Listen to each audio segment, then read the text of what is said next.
ইসরায়েলের সাথে যুদ্ধবিরতিতে আস্থা নেই ইরানের, তাই যে কোনো সময় হামলার মোকাবেলা করতে সম্পূর্ণ প্রস্তুত ইরান। তাদের এই প্রস্তুতি বার্তা ইঙ্গিত দিচ্ছে পরবর্তীতে হামলা হলে মরণ কামড় খাবে শত্রুদেশ বর্বর ইসরায়েল।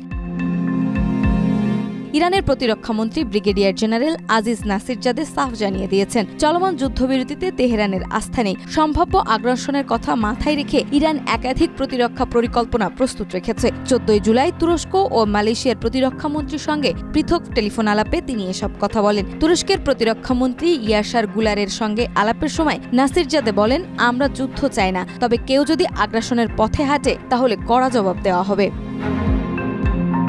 এদিকে ইরানের সশস্ত্র বাহিনীর প্রধান major general Abdur Rahim Musavi জানিয়ে দিয়েছেন, শত্রুর যেকোনো ভুল বা কৌশল বা হামলায় ইরান কঠোর প্রতিক্রিয়া দেখাবে।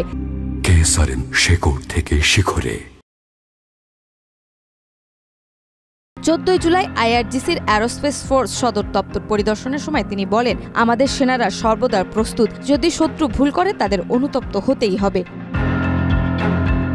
এই সফরে আইআরজিসির অ্যারোস্পেস ফোর্সের কমান্ডার ব্রিগেডিয়ার জেনারেল মাজিদ মুসাফি অপারেশন ট্রু প্রমিস 3 প্রতিবেদন উপস্থাপন করেন। এতে ইরানের প্রতিরক্ষা কৌশল ও সামরিক প্রস্তুতির বিস্তারিত তুলে ধরা হয়। তিনি বলেন, আমাদের বাহিনী ট্রিগারে আঙুল তুলে রেখে প্রস্তুত রয়েছে, শত্রু যে কোনো উস্কানিতে তাৎক্ষণিক জবাব দেওয়া হবে।